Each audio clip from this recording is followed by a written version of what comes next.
Donc, je ne vais pas vous rappeler les principes élémentaires. Je ne vais pas vous rappeler les principes élémentaires des services, mais des principes qui me semblent quand même importants pour augmenter l'efficacité des services. Hier, on a vu que le deuxième groupe travaillait sur le lancer de la balle et sur, en fait, la participation du corps par rapport au service. Alors ça, je crois que c'est quelque chose d'important, c'est-à-dire qu'on va aider la main, même si c'est la main qui est essentielle pour le service. On n'a pas besoin de prendre un élan fantastique, bien au contraire, surtout pour maquiller ce qu'on fait au service. Je veux dire, faire un service court, faire un service long, la seule différence, c'est de rentrer dans la balle plus dur avec la main et les doigts, ou au contraire plus fin et pas dans le centre de la balle. Ça veut dire que si je fais un service long, par exemple, je n'ai pas besoin de prendre un élan plus grand par rapport à mon service court. Sinon, je donne le signal à l'adversaire bien avant que le service va être long et je m'en prends une. Hein? Donc l'objectif, il est bien entendu de maquiller entre le court que je vais faire avec la main et le long, par exemple, que je vais simplement taper dans la balle, mais avec le même début de mouvement, de façon à maquiller ça. Pareil pour le revers. Avec le revers, on peut très facilement, alors faites pas comme moi, vous ne prenez pas deux balles dans la main. On travaille aussi le lancer régulier. Avec le revers, c'est pareil. Si je travaille avec la main à un moment donné, il suffit que je change et que je tape et que je durcisse un petit peu, et la vitesse sera suffisante pour surprendre l'adversaire, à condition que le signal ne soit pas donné avant. Imaginez que je fasse un service comme ça et un service comme ça. C'est clair que vous avez le temps de réagir bien largement avant que le service soit là. Okay. J'ai parlé de serrer les doigts. Pour les Chinois, c'est un élément très important du service. Ça veut dire que je vais pouvoir prolonger et accélérer, augmenter le frottement si je serre les doigts. Ça veut dire que je dois commencer à relâcher le mouvement. L'amplitude du poignet, la main, elle travaille dans ce sens-là. C'est là qu'elle a sa vitesse. Donc c'est pas comme ça. C'est pas comme ça que vous aurez de la vitesse pour faire tourner la balle. C'est toujours dans ce sens-là, parce que là, j'obtiens de la vitesse. Et l'objectif est d'avoir l'amplitude maximale au début de la touche de balle. Ça veut dire que mon poignet, il ne doit pas commencer comme ça et être déjà là quand je vais toucher la balle. Parce que sinon, j'ai dépensé la moitié de ma vitesse avant de toucher la balle, et sur ma balle, je n'ai plus de vitesse quasiment. D'accord? Donc j'essaie de conserver ça de façon à tout mettre autour de la balle au moment où je la contacte. Le contact, il dure 1-2 millièmes de seconde. Ce qui veut dire qu'il va falloir que j'accélère fort, donc que je serre les doigts et que j'essaie d'enrouler la balle le plus possible au moment où je la touche. Sur les services courts, il y a deux techniques possibles. Il y a ce qu'on appelle l'enrobage et le gommage. C'est quoi la différence? L'enrobage, c'est ce que vous venez de voir. C'est-à-dire que j'essaie d'enrouler ma balle, bien joué, en la contactant non pas derrière, en la contactant en dessous et en continuant devant ou en continuant sur le côté. D'accord? Et là, j'obtiens une rotation qui est forte, d'autant plus que j'accélère en serrant les doigts tout en frottant la balle. Donc je contacte la balle sur une grande circonférence. J'essaye de l'enrouler le plus longtemps possible et le plus vite possible. L'inconvénient de ça, l'avantage de ça, c'est que vous avez vu, c'est très court. L'inconvénient, c'est que la trajectoire, elle est plus haute, parce que j'insiste sur la rotation, pas sur la vitesse.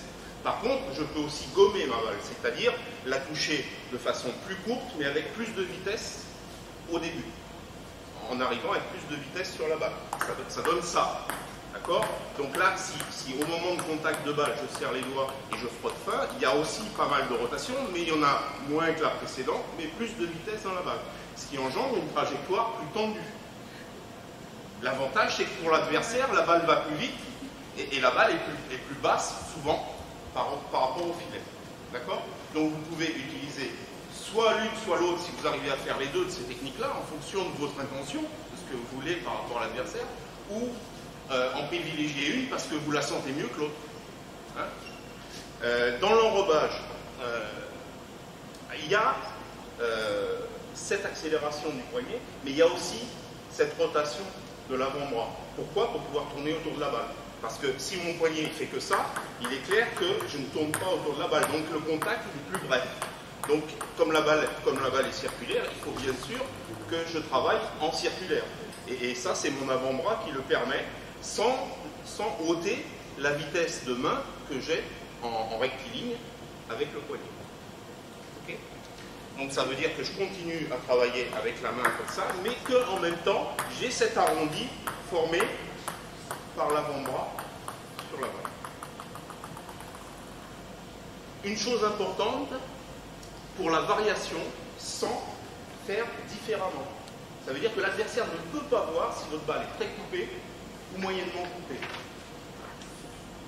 Lorsque ma raquette parcourt, alors entre ma raquette et mon manche, vous allez me dire, si je fais ça, qu'est-ce qui va plus vite, le manche ou la pointe? La pointe. Il y a des hésitations. Si un sprinter parcourt 100 mètres en 10 secondes et l'autre en 12 secondes, lequel va plus vite? Le premier, on est d'accord. Si ma pointe de raquette parcourt 5 mètres, on va exagérer, 5 mètres en 10 secondes et que mon manche de raquette parcourt 2 mètres en 10 secondes, qu'est-ce qui va le plus vite?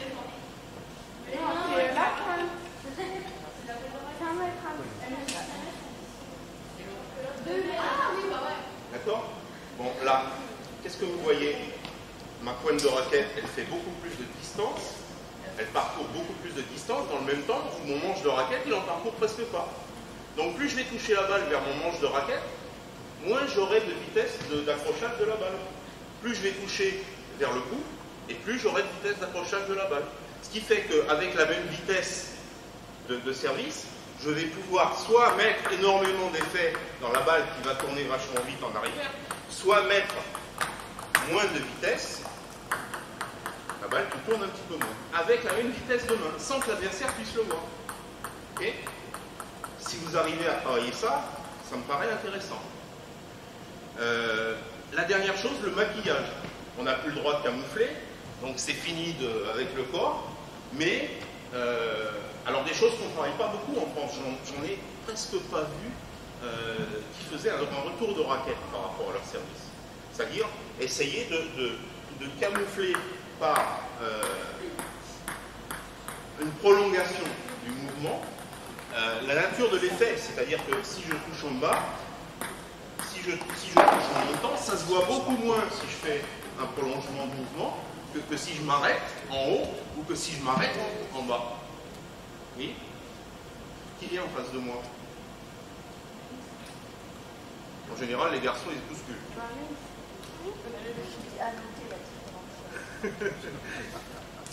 Jean-Bis. Maquillage.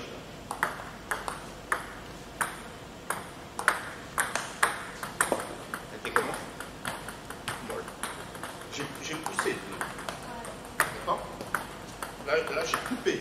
C'est-à-dire, je serre les doigts, je pars en bas. Tu l'as vu? Vous l'avez tous vu? Tous vu? Là, moins. Et on peut le faire rentrant aussi avec le maquillage.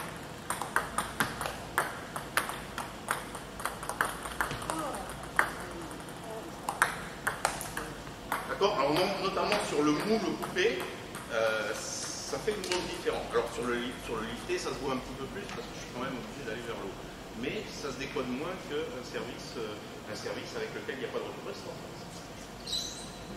Dernière chose, et puis après je vous laisse tranquille et vous travaillez les services que vous voulez, simplement vous faire voir un petit peu tous les services d'une part, et vous dire que ce qui est important, plus que de travailler beaucoup de services différents, c'est d'avoir au moins une gamme ou deux gammes de services de même nature, mais que vous allez pouvoir varier. Ce n'est pas forcément des services compliqués et efficaces en tant que tels. C'est sur l'opposition et la surprise de l'adversaire qu'il faut jouer. La gamme de services du revers qu'on commence à utiliser de façon plus intensive, par exemple, il y a bien sûr le service lifté, qu'on peut couper, qu'on peut mettre mou.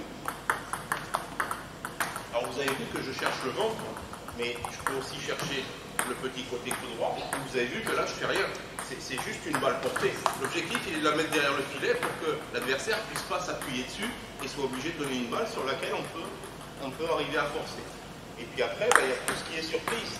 C'est-à-dire, je vais claquer la balle ou je vais mettre de la rotation avec de la vitesse, mais là c'est le drop qui est vachement important. Ça veut dire que la balle, il faut la prendre assez près du plateau. D'accord. La gamme de service du revers, ça fait quand même déjà 5 ou 6 différents que vous pouvez utiliser. Sur la gamme de service du coup droit, il y a bien sûr la coupe de balle, il y a la déviation de la balle. La déviation de la balle, bien sûr, vous savez qu'on la prend par en dessous pour la faire dévier. N'oubliez pas les différents placements. Par exemple, Candice fait le service marteau et des fois elle se prend des pénaltys dessus. Pourquoi? Parce qu'elle le met dans le revers de l'adversaire. Or, le même service placé dans le coup droit de l'adversaire, c'est pas du tout la même réponse. C'est donc deux services différents. Et au ventre, c'est la même chose, parce qu'il va y avoir une gêne et un choix à faire pour l'adversaire. Donc ça fait 3 services différents quand vous apprenez un seul service. Et si vous arrivez à le faire long par surprise, ça fait encore un 4e service que vous avez appris. Vous voyez ce que je veux dire? Et si vous arrivez à en maquiller un autre, dans l'autre sens, par exemple, là, vous développez votre gamme à l'infini, parce que vous pouvez commencer comme ça et finir comme ça, ou commencer comme ça et finir comme ça. Voilà, vous démultipliez en fait le travail qui vous est possible avec ce service. Je termine sur le lancement.